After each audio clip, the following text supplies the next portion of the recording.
Assalamualaikum warahmatullahi wabarakatuh. How are you today?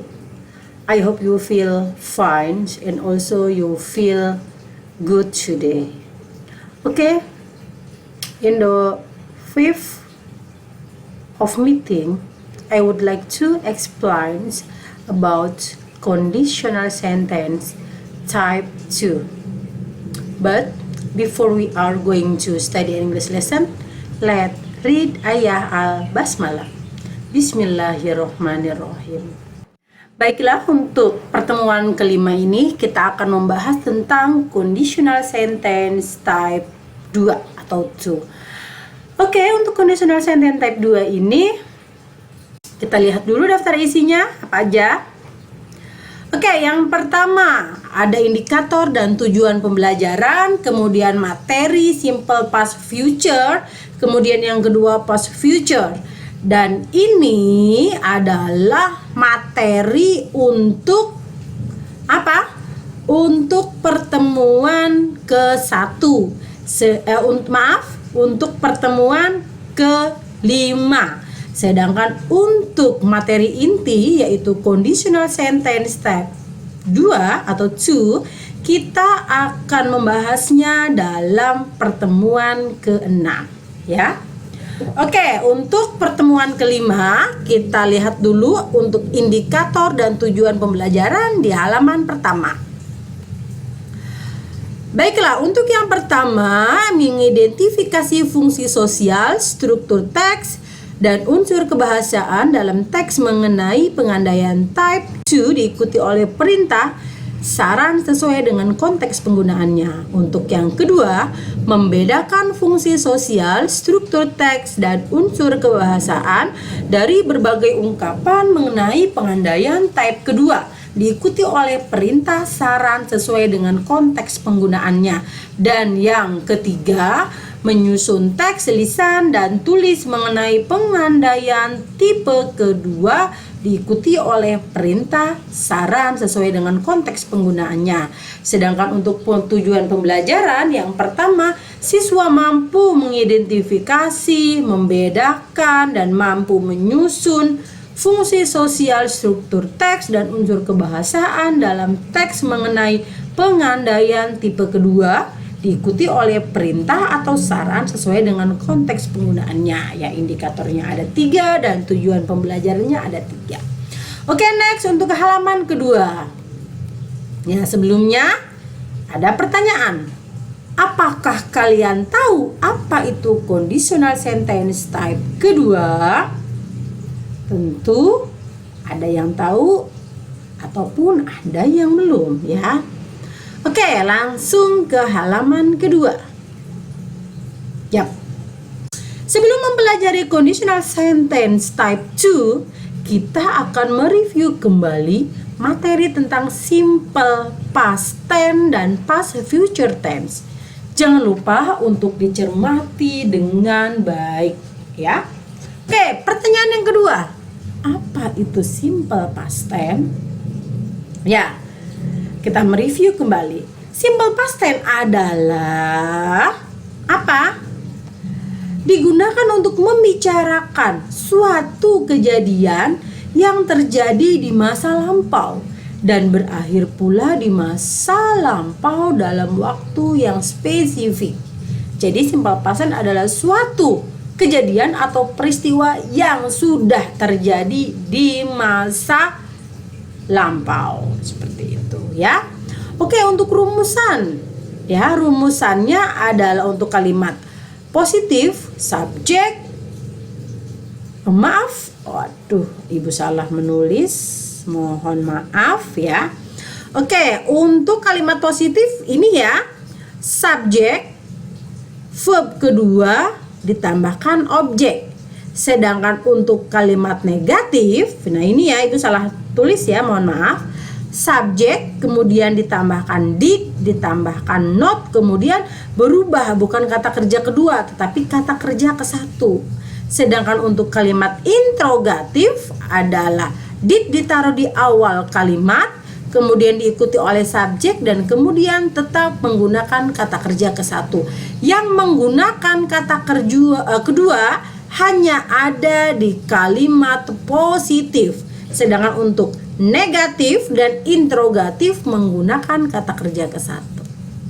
Oke, untuk rumus yang kedua, yang menggunakan to be, subjek, to be, was atau were, nanti tergantung subjeknya apa, kemudian diikuti adverb atau adjektif.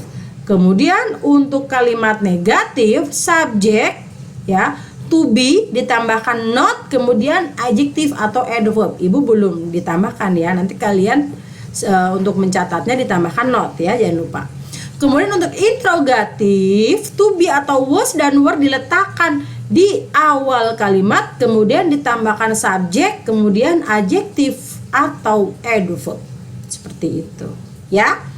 Oke, kita lihat Miss, untuk was dan were itu untuk subjek apa saja ya. Untuk was itu subjeknya adalah apa di sini?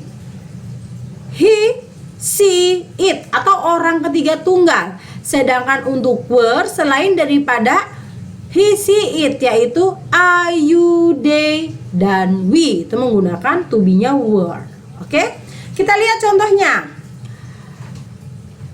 Sebelum contoh ada adverb of time, kata keterangan waktu yang biasa digunakan untuk simple past tense. Ada yesterday, the day before yesterday, last night, last week, last month, few days ago, 2 weeks ago, just now, a long times ago. Ini adalah adverb of time yang ada di simple past tense.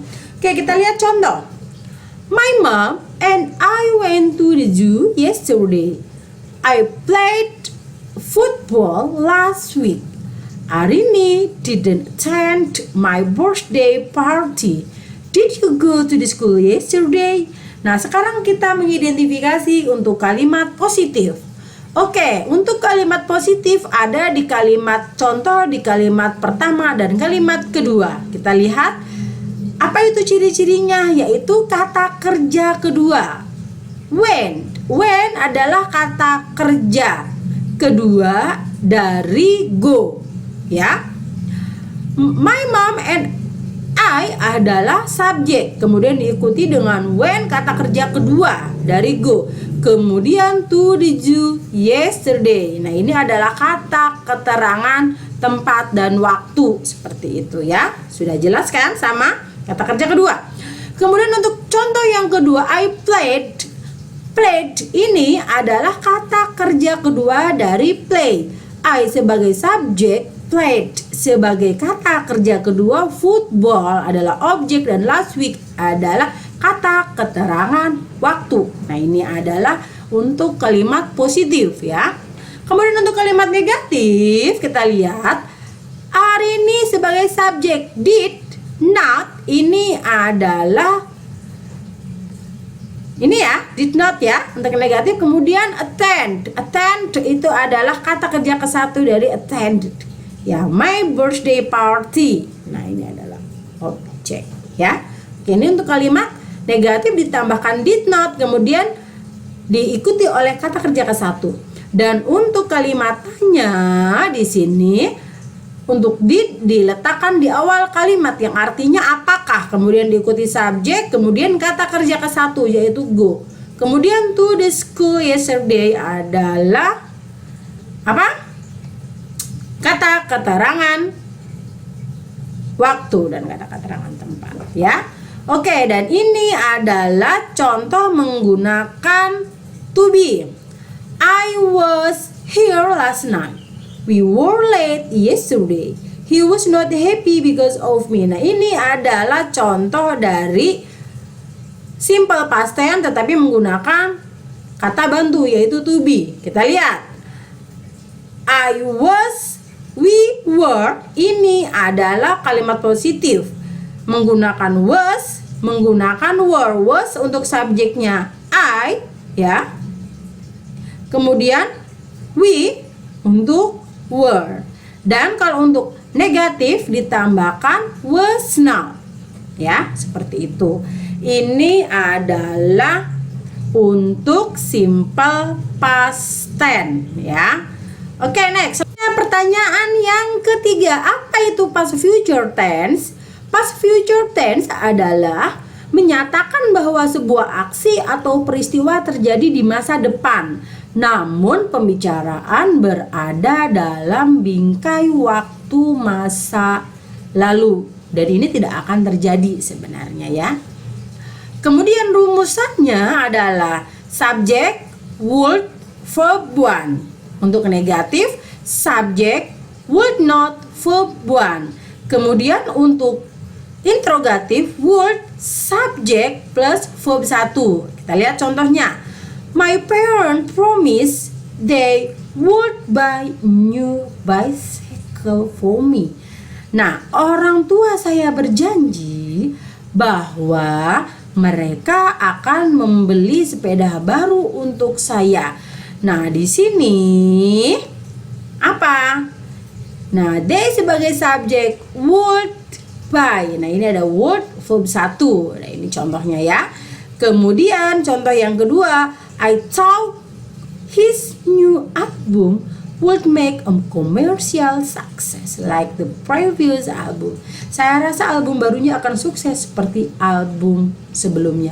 Nah, sekarang mana past future tense-nya? Nah, untuk past future di sini his new album would make, would kemudian diikuti adalah kata kerja ke-1 ya. Kemudian contoh yang ketiga, my aunt told me that she would not come this week.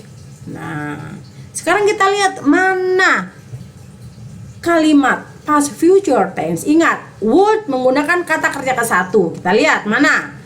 Nah, ini would karena bentuknya negatif. Nah, ini would not come. Nah, ini adalah past future tense. Sedangkan untuk interrogatif, yang keempat adalah contoh dari interrogatif dari past future tense.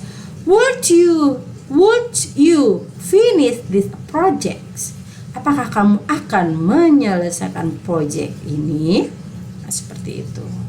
Ya. Jadi Ibu ulangi lagi, untuk past future tense adalah suatu peristiwa atau aksi yang terjadi di masa depan, namun pembicaraannya berada dalam bingkai waktu masa lalu. Dan biasanya untuk past future tense ini tidak akan terjadi ya, hanya adanya nanti di pengandaian, hanya kalimat pengandaian saja, tapi tidak akan terjadi sebenarnya, seperti itu. Oke? Ya, jangan lupa rumusnya menggunakan subjek, kemudian diikuti would, kemudian kata kerja ke-1 ya. Oke, mungkin cukup sampai di sini untuk materi pertemuan kelima. Jika ada yang ingin ditanyakan, silahkan ditanyakan di forum discussion forum, dan bisa juga melalui via chat WA ke Ibu langsung. Oke? Thank you. To close our study today, let's read ayah Alhamdulillah. Alhamdulillahirabbil alamin. Have a nice day. Goodbye. Assalamualaikum warahmatullahi wabarakatuh. See you again. Bye.